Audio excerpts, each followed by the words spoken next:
Welcome back to Fox Recaps. Today I'm going to explain the movie The Three Stooges, released in the year 2012. The movie begins at the Sisters of Mercy orphanage.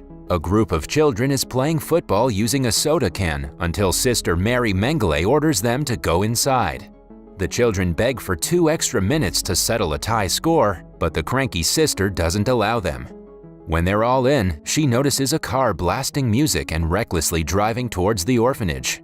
Someone from inside it tosses a gym bag on their front steps. As Sister Mary Mengele opens it, 2 fingers poke her in the eyes, sending her flying off the steps. The head of the orphanage, Mother Superior, and the other nuns come outside to see 3 babies inside the bag, namely Mo, Larry, and Curly. The nuns are immediately smitten by their cuteness and argue over who gets to spend time with them. Cut to 10 years later, the boys are so mischievous that the nuns argue to avoid being assigned to take care of them. They cause trouble every time they get the chance. Currently, they're attempting to remove a tooth out of Sister Mary Mengele's mouth after strapping her to a table. When the nuns start resigning from their posts because of the troublemakers, Mother Superior has to take extreme measures to send the boys away. She hides all other orphans in hopes that an adopting couple will take at least one of the boys out of the orphanage. A couple named Mr. and Mrs. Harder arrive and meet the 3 of them. The guys say bizarre things to impress them until a tiny adorable kid named Teddy comes in. After getting a look at all of them, they make the decision to adopt Mo. Although happy about finally having parents, he's sad that he'll never get to meet Larry and Curly again. On the way to his new home, Mo already starts to miss his friends. When the couple allows him to ask for anything as a present, he asks them to adopt Larry and Curly. The couple feels bad that they separated 3 childhood best friends. Hence, they go back to the orphanage, return Mo, and take Teddy home instead. Mo is not happy about being exchanged. It is now 25 years later. Mo, Larry, and Curly still live in the orphanage and work as handymen. They're not any less mischievous than they were in childhood. For several days now, the nuns have been telling them to fix the church's bell, but the guys are always slacking off. Sister Mary Mengele hates all of their guts and would have kicked them out as soon as they turned 18 if she was in charge. But Mother Superior still believes that the guys have potential. The orphanage also holds a kid named Peas and his sick friend Murph. They have a friendship like no other and want to make a living like the trio when they grow up. One day, the nuns are visited by a priest named Ratliff, who has come to relay important information. It turns out that the orphanage is in massive debt and at risk of being shut down.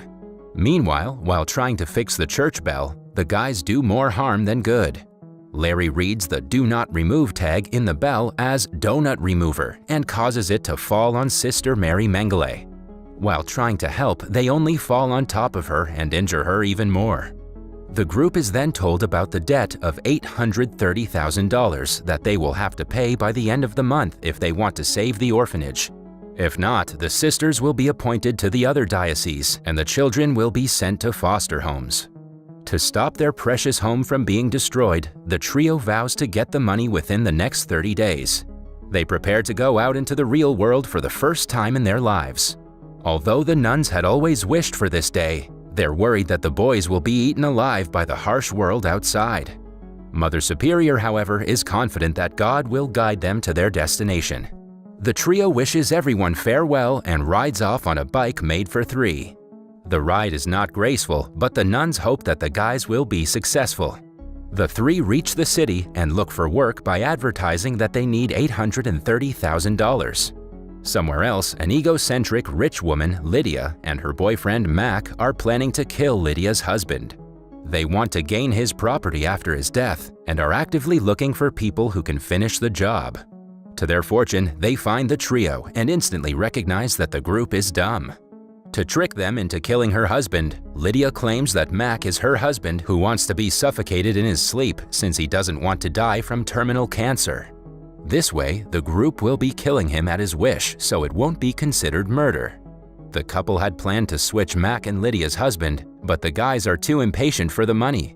They push Mac in front of a bus that sends him flying before he's tossed by a sweeper vehicle, jumped on by a girl with a pogo stick, and finally shot in the leg with an arrow. Seeing that their plan backfired, Lydia leaves, but the guys follow her, asking her for money in turn for their services.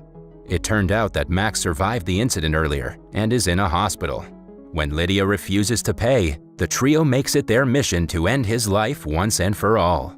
At the hospital, the visiting hours are over, so the guys disguise themselves as a doctor and nurses to look for Mac. Initially, the group is mistaken for actual staff and is taken to a nursery. But the place soon turns into chaos when they get peed on by several babies. Following that, they run into Mac, who's in a full-body cast. Before they can kill him, Mac claims that the bus accident somehow ended his terminal disease. Hence, he doesn't want to die now.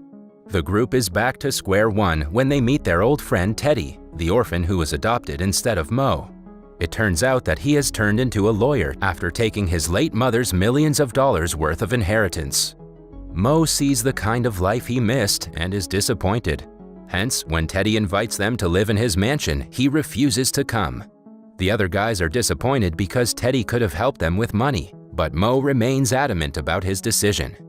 In the following scene, it's revealed that Lydia is actually Teddy's wife, and the person the trio was supposed to kill was Teddy. She finds out that they're his friend through a picture and is terrified that they will reveal her plan to Teddy. As the next resort to earn money, Mo, Larry, and Curly raise fish on a golf course, watering them like crops. The plan clearly fails when the fish die and they're chased away by the golfers. Next, they end up in a building, but don't notice that it's the stage of an auditorium. The three get into a fight because Larry and Curly think Mo is putting his pride before the kids of the orphanage. As usual, Mo pokes their eyes, bops their heads, and assaults them in a playful way. After Larry and Curly leave angrily, Mo finds out that an audience had been watching them all along. Because of his unique personality, he's given a spot in a reality show. For the next few days, Larry and Curly try starting several business ventures, all of which fail miserably. Then one day, they go to the zoo and devour a fish caught from the polar bear tank. Lydia and Mac are worried that the trio will get them caught. They plan to kill Larry and Curly in the zoo, but unfortunately for Mac, he's stuck in a lion cage.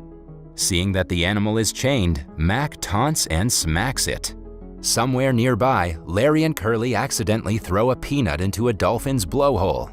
They help the mammal by squeezing it and the peanut launches out of the hole, hitting the lion in the groin. It furiously frees itself from the chain and attacks Mac. As a result, he can do no harm to the duo. In the meantime, Mo becomes a star celebrity in a reality show called The Jersey Shore. The contestants become the victim of his eye-poking and head-bobbing habits, which in turn skyrockets the show's ratings. Then we see Larry and Curly meet Teddy's father, Mr. Harder. They ask him for the money to save the orphanage, but he bluntly refuses to help. In the encounter, the duo finds out that the reason Mo was not adopted was because he wanted Larry and Curly to come with him. The two regret calling Mo selfish. Before leaving, they also notice a picture of Lydia, Teddy, and Mac and discover that Teddy is the husband they were supposed to kill. To look for Mo, they return to the orphanage, which is almost empty. The remaining nuns reveal that Murph is really sick and can't go to a hospital because they have no medical insurance. Sister Mary Mengele puts the blame on the group since the hundreds of mistakes they made over the years caused them a lot of money. Larry and Curly cannot stand the thought of them being the reason for Murph's sufferings. After returning to the city, Larry and Curly find out about the Jersey Shore show. They barge into the cast complaining to the producers about Mo. The friends reunite and hug, having missed each other. Larry and Curly tell Mo about Lydia's plan to murder Teddy, and they make it their mission to stop the plot. Following that, the trio barge into Lydia and Teddy's wedding anniversary party. At the same party, Lydia and Mac have planned to end Teddy's life once and for all. But because of the group, the party turns chaotic, making the job difficult for the antagonists.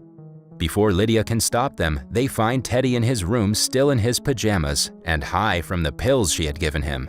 Mac points his gun at him, seeing that the secret is about to be revealed. Just then, Mr. Harder comes in and the guys breathe a sigh of relief. That is, until he also pulls a gun, revealing that he is the mastermind behind the plan. He and Lydia together want to kill Teddy to get their hands on his property. Mr. Harder had married his wife for money. but she left everything to Teddy after her death. Hence, he wants his money back and feels no love for the kid he raised. He brings them to a car, driving them to a secluded place at gunpoint. But Curly brings out his pet rat, freaking everyone out and causing the car to drive into a lake. They eventually manage to survive the crash, but after that, Lydia, Mac, and Harder are arrested. The trio asks for Teddy's help to save the orphanage, but he refuses, saying that he resents the nuns for selling him to someone like Mr. Harder. In the next scene, the group goes back to the orphanage that has now closed. But then, it's revealed that a new building has been constructed nearby that serves as both an orphanage and a spa. The nuns relax by a large swimming pool, except Sister Bernice, who is now a lifeguard. Everyone welcomes the trio back home, disclosing that the orphanage was saved and renovated with the money that Mo made from Jersey Shore.